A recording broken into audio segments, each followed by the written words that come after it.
안녕하십니까, 이충주 목사입니다. 오늘은 성경 공부 16과 요셉과 마리아는 왜 소년 예수를 잃어버렸을까입니다. 먼저 말씀 함께 보겠습니다. 그의 부모가 해마다 6월절이 되면 예루살렘으로 가더니 예수께서 12살 되었을 때에 그들이 이 절기의 갈래를 따라 올라갔다가 그 날들이 마치고 돌아갈 때에 아이 예수는 예루살렘에 머무셨더라. 그 부모는 이를 알지 못하고. 사복음서에 예수님의 탄생은 기록되어 있지만 세례 요한으로부터 세례를 받으시고 나서 시작된 이 공생의 사역 이전의 예수님에 대한 삶의 기록은 거의 찾아볼 수가 없습니다. 그러므로 오늘 읽었던 본문은 누가복음에만 유일하게 기록되어 있는 공생의 사역 이전의 예수님의 삶을 다룬 기록입니다. 12살이셨던 예수님과 부모인 요셉과 마리아는 6월절에 예루살렘을 방문하고 그리고 그 방문을 마치고 돌아오는 길이었습니다. 그런데 요셉과 마리아는 예수님이 사라진 것도 모른 채 고향으로 돌아오는 여정을 시작하고 있었던 것입니다. 요셉과 마리아는 왜 아들을 잃어버렸을까라는 질문을 해보신 적이 있습니까? 그리고 성경은 이러한 일을 왜 기록하고 있을까라는 질문 또한 해본 적이 있습니까? 요셉과 마리아가 아들 예수님을 잃어버린 이 사건을 통해 우리는 당시 유대인의 자녀 교육과 아이가 성인으로 성장하는 과정에 대해서 알 수가 있습니다. 본문은 소년 예수님이 12살이 되었을 때 일어난 사건이다라고 기록합니다. 성인이 되는 나이는 시대마다 문화에 따라 다 다릅니다. 당시 이스라엘에서는 성인으로 인정되는 시기는 13살을 전후해서였습니다. 현대 이스라엘도 남자는 13살, 여자는 12살에 성인식을 거대하게 치러준다고 합니다. 그러므로 본문의 예수님은 소년에서 성인으로 넘어가는 과도기적인 시간을 보내고 있었던 것입니다. 그런데 당시 이스라엘의 자녀 교육은 성인이 되기 전까지 전적으로 어머니가 담당하고 있었습니다. 그리고 당시는 철저한 북의 사회였죠. 그래서 남아 선호가 팽배했던 시대였습니다. 여자는 결혼과 함께 신부가 되지만 아들을 낳을 때까지는 완전한 신부로 받아들여지지 못하기도 하였습니다.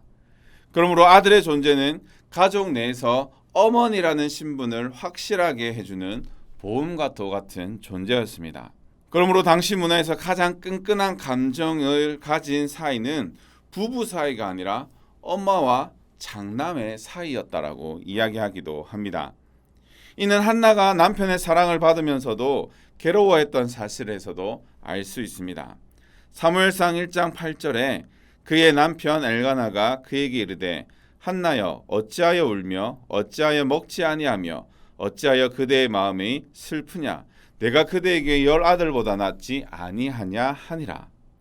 이처럼 어미에게 아들이라는 존재는 너무나도 귀한 존재였죠. 이런 귀한 존재를 성인이 되기 전까지 오직 어머니에게 교육의 전권이 주어졌습니다. 그래서 자녀들은 남자의 역할 모델과 접촉할 수 있는 기회가 전혀 없었습니다. 이제 어머니의 품에서 벗어나 남자의 역할 모델과 접하는 시기가 바로 성인식을 치르는 13살 전후였습니다. 이러한 변화는 가히 급진적이고 파격적이었습니다. 긴 유아기와 짧은 소년기를 어미의 품에서 보낸 이들은 13살에 치러진 이 성인식을 기점으로 성인 남성들의 세계로 입문해야 했습니다. 이제 자녀 교육의 전권이 아버지에게로 넘어간 것이죠. 하지만 아버지는 지금의 우리가 아버지 학교에서 배우는 자상하고 인자한 아버지가 아니었습니다. 성인 남성의 세계에 빨리 적응하도록 막대기와 채찍을 주로 사용했기 때문입니다.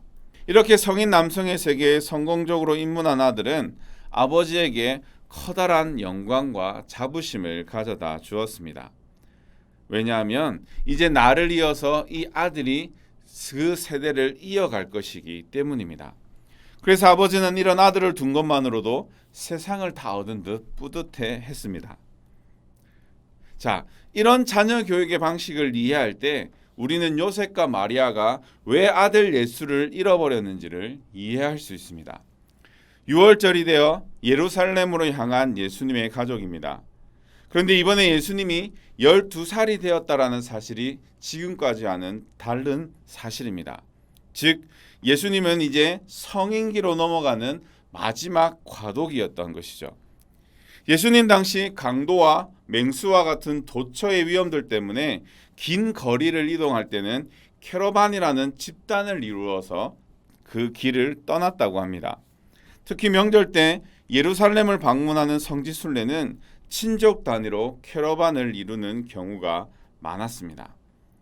캐러반은 3개의 집단으로 나누어지는데 성인 남자들이 선발대와 후발대 그룹을 형성했고 그 중간에 여자와 노인, 아이들이 끼어 있었습니다. 이는 앞뒤의 성인 남성들이 중간에 있는 무리를 보호하기 위함이었습니다. 출발 시에는 예수님께서 소년이었기에 이 중간에 끼어서 성인 남자들의 보호를 받았을 것입니다. 하지만 6월절을 마치고 나사렛으로 돌아오는 길에서는 달랐죠. 무엇이 달랐냐면 예수님은 성인식을 마치고 이제는 성인이 되었기에 이 중간 무리에 끼지 않아도 되었던 것입니다. 이제는 선발대나 후발대에 끼어서 이 중간의 무리들을 보호하는 역할을 했다라는 것입니다. 문제가 여기에서 발생한 것입니다.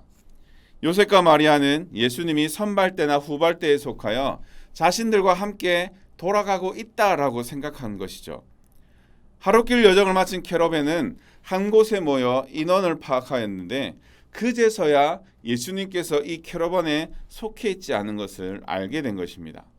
예루살렘에서 갈릴리에 있는 나사렛으로 가는 길은 중간에 사마리아 지역을 통과하면 이틀밖에 걸리지 않습니다. 하지만 당시 사마리아 지역은 부정한 땅으로 여겨졌기에 요셉은 일행을 데리고 내려가서 요단 동편으로 우회해 나사렛으로 돌아갔습니다. 하룻길 여정 후에 요셉 일행이 인원을 파악한 곳은 분명 여리고 근처였을 것입니다. 예루살렘에서 여리고까지의 거리는 당시 캐러반의 하루 여행길이기 때문입니다. 이러한 사실을 볼 때 우리는 예수님은 하나님이다라는 교리적이고 신학적인 공식에만 익숙하고 인간적인 예수님에 대해서는 약간 생소할 수가 있는데 이러한 부분이 예수님을 더욱 친근하고 더욱 가깝게 느끼게 한다라는 것입니다. 이러한 성경의 문학적 배경을 이해함으로써 인류의 역사 속에 들어오셔서 우리와 함께 하시는 예수님의 은혜를 체험할 수가 있는 것입니다. 예수님은 그저 우리를 멀리 떠나 그저 바라만 보시는 분이 아니라 인간 예수로도 이 땅에 오신 예수님이십니다. 그러므로 우리의 모든 것을 아시고 우리의 필요를 아시는 분이 되어 주십니다. 이 예수님을 더욱더 친근히 여기시며 이 예수님과 함께 더욱더 동행할 수 있기를 간절히 바랍니다. 감사합니다.